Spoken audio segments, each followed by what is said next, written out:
So I just got back from morning tea.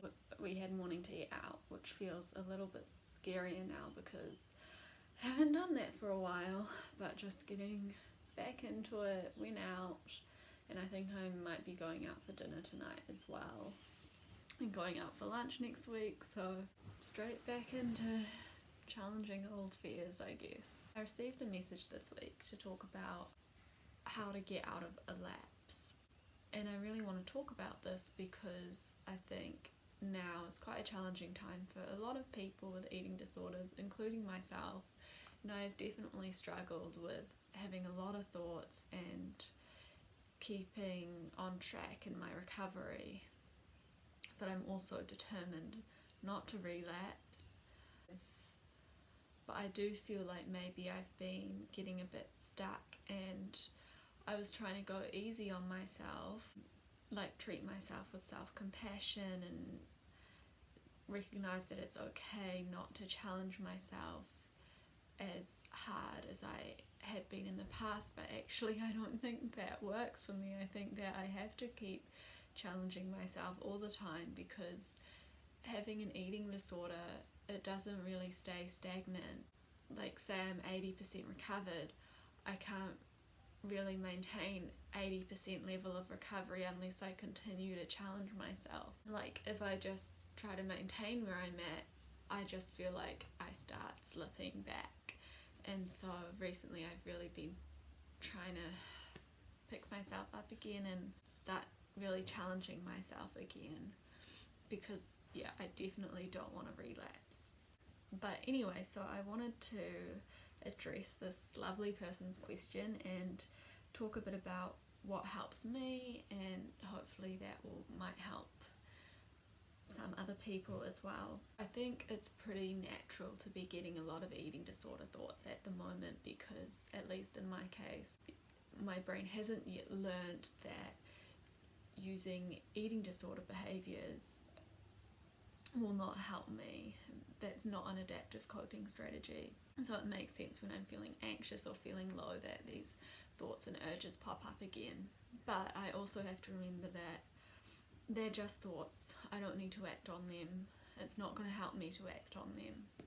So even though I might get a lot of them, I don't need to do what my thoughts tell me to do. But having said that, let's be honest and recognise that even knowing that sometimes isn't enough. Some other things that help me. First of all, remembering that relapse is not an option. Relapse is never an option. Recovery is the only choice. Because if you think about it, if you relapse, what happens? You get increasingly sick, you feel like absolute shit, and then you have to start recovery all over again. And that's really hard. Recovery is so tough, and like, it's easy to think, well, if I have to go through that again, maybe it will probably be easier the second time around, or it wasn't really that bad. But recovery is so hard. It's exhausting. It feels really anxiety inducing. It's literally painful, like the stomach pains, acne, exhaustion, the extreme hunger. I know I do not want to go through all that again ever in my life, and I can tell you it won't be easier the second time around. Don't cause yourself that pain. You have control to stop yourself from relapsing. You really do. You are feeling tempted to relapse.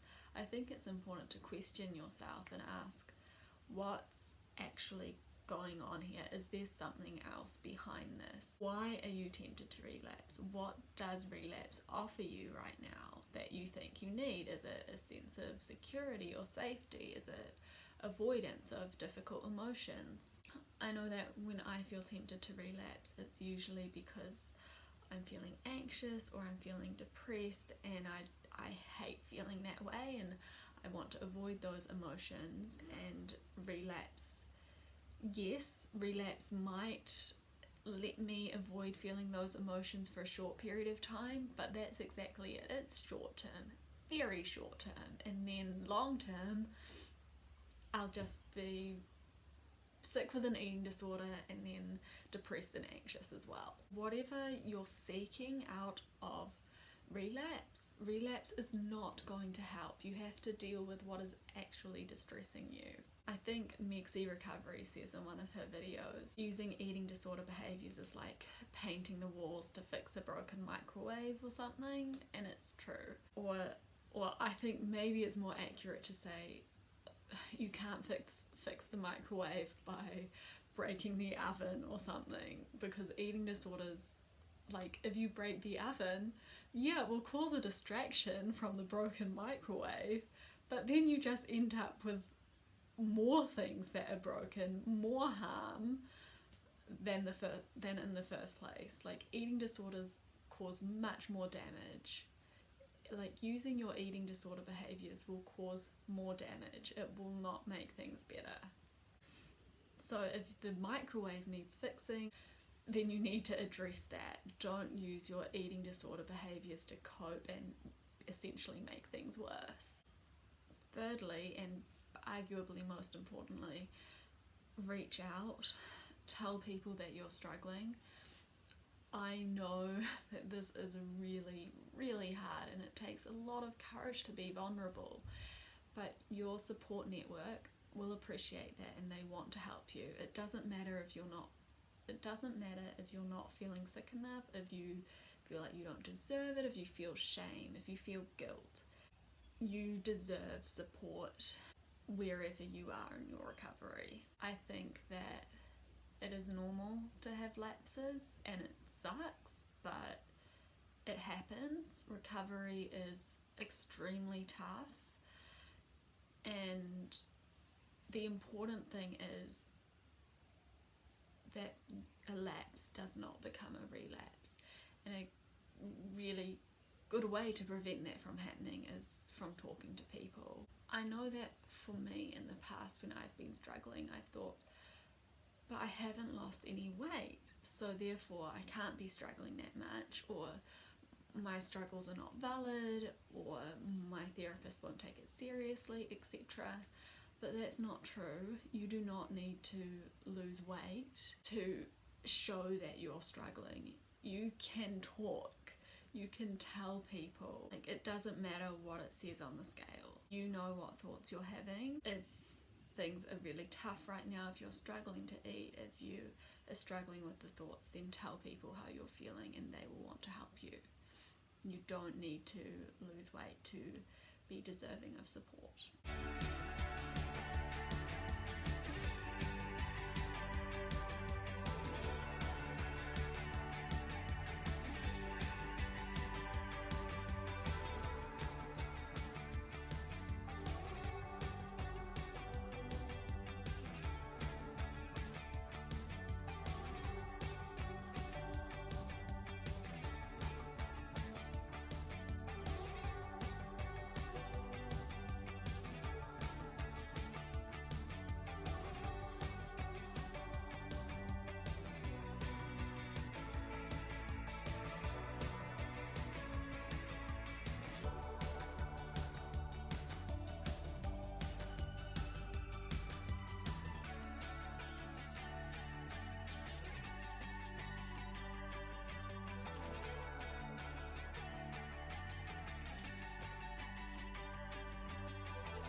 Escape it through the use of alcohol. So I also think it's important to remind yourself how far you've come. You've been working on recovery for a long time. It's easy to forget where you started because it seems so distant from where you are now. If you give in to your eating disorder thoughts, then you will end up back there again. For me, I remember when I used to be so absolutely crippled with anxiety that I remember my friend invited me out for pizza and I spent the whole day crying, anxious, absolutely terrified, trying to convince myself that going out for pizza was a good idea. I remember for years I couldn't read books, and I love reading now, but for years I couldn't concentrate enough to read because I was just thinking about food all the time. There are lots of memories, lots of experiences that I have lost because of my eating disorder. And now I'm really happy that I've come far in recovery so that I can eat out again. I can join in with people. I can be more spontaneous. I feel happier. I'm more creative. I can eat a variety of foods. I have more energy. Like, recovery is worth it. It's so worth it. None of what I'm able to do now would be possible if I had remained in my eating disorder, and all of it will be taken away if I relapse. That's just the reality. There is no control when it comes to an eating disorder. As soon as you head down that trajectory, your eating disorder will take, and it does not stop. I know you already know that recovery is worth it. Maybe we have a bit further to go to get to full recovery, but we will get there. And it's hard to imagine what it will be like. Honestly, I don't know what it will be like because I have had my eating disorder for so long, but I'm sure that it will be incredible because no one has ever regretted recovery. Going out to dinner. So I didn't get round to filming again yesterday after my sister called me. And then I went out to dinner.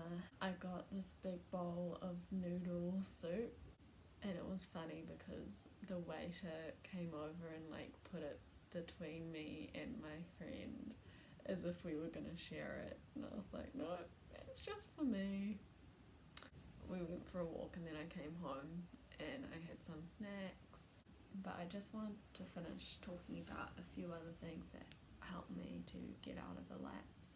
And one of them is to really just get back to basics, to revisit coping strategies that helped you at the start of recovery. Like when you were first struggling, what really helped you? Maybe keeping food diaries or like planning your food ahead of time can help so that you don't have to think about what to eat during the day. You just know that this is what you're going to have and then you do it. Asking people to sit with you and eat with you or cook for you, buying your lunch if you don't feel able to make something without skipping things, if that's an option for you. Some strategies that helped me at the beginning of recovery and that I sometimes revisit and have revisited some of them now, as well as like watching a recovery video or listening to a podcast before eating or after eating to remind myself that I'm doing the right thing. Because when you have an eating disorder, sometimes eating it feels wrong because your head is just telling you not to do it. But then seeing other people and hearing other people like Meg's Recovery or Tabitha Farrar, that really helps to remind me that I'm doing the right thing. Also planning distractions after eating meals and snacks, repeating mantras, comforting myself with heat packs, blankets, things like that. It's okay to return to using strategies that you might not have used for a while. Another thing that helps me is at the start of recovery, I started writing a list about the good things that have happened since committing 110% to recovery.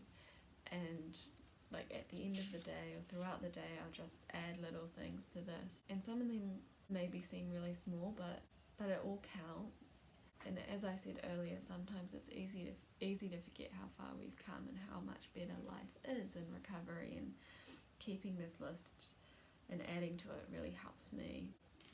So on here I have things like I had an ice cream tub watching a movie at the cinema, and I had way fewer thoughts about food today. I made waffles for my family and I ate them too. Like, just lots of things that really do make a difference, but that you might not consciously recognize otherwise. Then the final thing I wanted to say is just that you do need to take action and challenge yourself now, take action now. And I know that you might not be feeling motivated right now, but the thing is that motivation comes from action, not the other way around. So you can't wait for motivation to strike. You really have to challenge yourself to do something, prove to yourself that you can do it, and then you will feel more motivated to continue on the recovery pathway and get out of the lapse. So yeah, you can't think yourself into a motivated state, and nor can you think yourself better or think yourself out of your eating disorder. You really have to take action. Okay, so I think I'm going to end this video here because it's getting long again. But I really hope that this was helpful, and I love receiving messages from you. If you have anything else you want me to talk about, let me know. Thank you for watching, and lots of love to you. I'll record again soon. Bye.